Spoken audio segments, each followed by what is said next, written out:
from Denver. So I do have a bias for the situation. I had high hopes for what Dion was how he was gonna impact the culture over there. Not only that, I played for Texas Christian University, and I've recently started going back and covering some things there, and it's just a interesting coincidence because the first game the football team plays this year is going to be Colorado, so they're going to meet, and I don't really know who to cheer for because since 3 years old I've been a fan of the CU Buffs, and as a true freshman I was a Division I athlete, basketball player, but for Texas Christian University, you know what I'm saying, fell in love with the football team, almost played on the team. But obviously, basketball is my lane, so stuck to that. But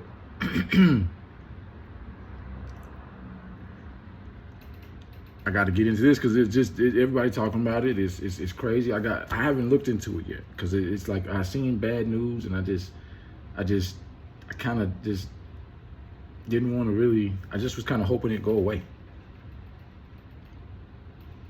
It's not going away. So it was a real story. Sometimes I see stuff and then I wait to make sure it's real. It's real. And I got to talk about it because that's kind of what I'm doing anyway. So without any more ado, let me talk about, first of all, this whole transfer portal in general, I'm still not sure if it's a good thing or a bad thing. But obviously there's good things about it, there's bad things about it. But I think this is probably the biggest case of where it's showing itself to be a negative thing because, like, first of all, I knew players were going to be wanting to leave Colorado when Dion got the job. Anyway, it was kind of obvious to me that players were going to leave. For one, I mean, it's a new coach, and it's a football. A new coach, new idea, new philosophy, new expectations, new everything, new style, new network, So all that being said, not only that, but Colorado apparently had like one of the worst records last year. I forget what it was, but it was pretty bad. I think they won like maybe 1 or 2 games or something crazy like that. I don't. It was bad, and that's not the culture over there, and I know that. So he didn't come in he came to clean up anyway. So, and he was pretty upfront about that. My thing is that I thought that those players should have transferred upon notice. As soon as they got notice, Dion coming in is like, okay, they should have got that together then. But I guess I feel like, the reason why a lot of them stayed was because, for one, is Dion. And even though it could be kind of clear that they're not going to really play, the opportunity, you get what I'm saying? The opportunity for them to earn their stay, earn their keep was there. They believed in themselves, so they wanted to fight the odds. They wanted to sit there and compete and present themselves, hoping that, they would be the difference makers. They would be the exceptions to the rule. Hey, he's going to see me fall in love with my work ethic, my skill level, my talent, whatever the case may be, my loyalty, my dedication, all these other things, knowing that it was pretty much clear. You can see the writing on the wall that they really weren't going to play based on a lot of things, probably namely their productivity from last year. They might not have even done that well last year, might not even have played that much last year. So what will make them think, they're going to come in and play this year? But they probably thought that. This is a young man's way of thinking. I understand this. I went through these things too as a player. So I'm trying to clear this up so we can get an understanding of what I believe, because a lot of times I see stuff and I read into it deeper than on a media level. You get what I'm saying? Because I've got the experience. And I can understand, I can interpret, I can relate. And I think to a player too. And I think this is what probably happened in this case, because you hear 17 names enter the transfer portal overnight. That's impactful. That doesn't look good. It looks bad on the school, looks bad on Dion, looks bad on the program, looks bad on a lot of things. So I'm just trying to settle a lot of this down, get everybody to calm down, and look at it from a basic level. Look, this is probably, Dion's probably already got a plan for this. This is already kind of, I already felt like there was going to be major changes anyway.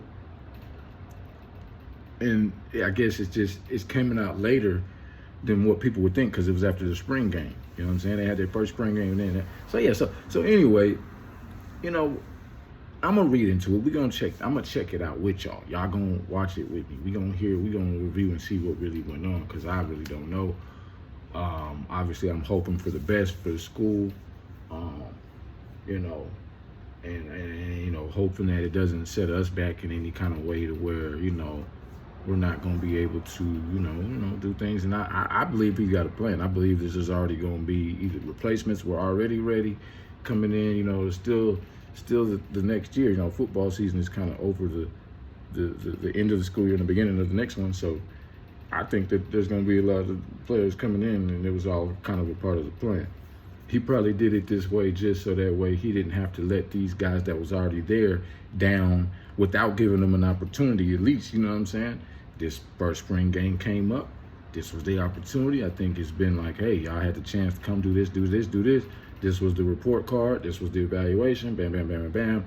Now they had the opportunity to enter the portal quick enough to get themselves into a place where they could have opportunity to play where, you know, instead of just not playing, sitting behind people because they starting to work, obviously, the depth charts, things like that. I think that's all it was. But let's look into it, though. Let's check it out. Let's make sure.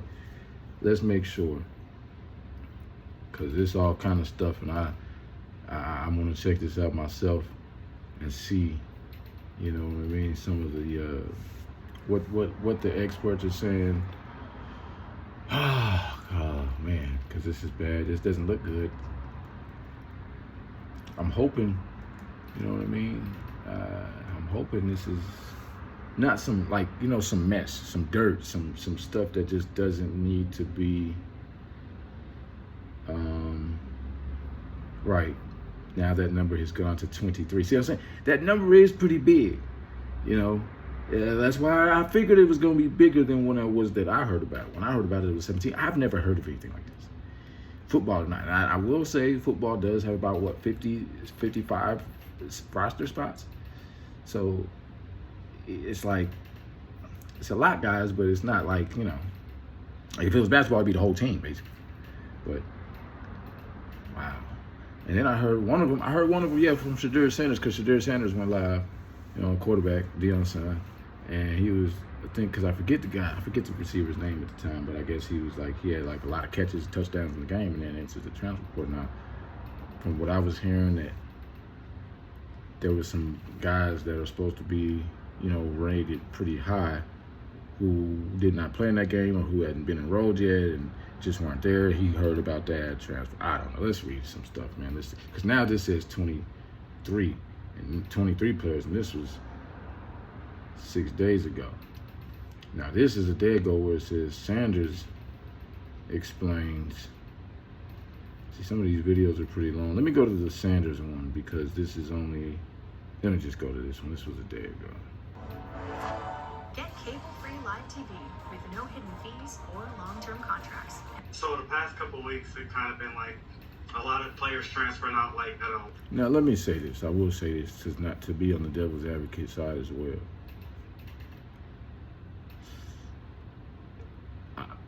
As much of a fan of Dion as I am, I've got to admit that,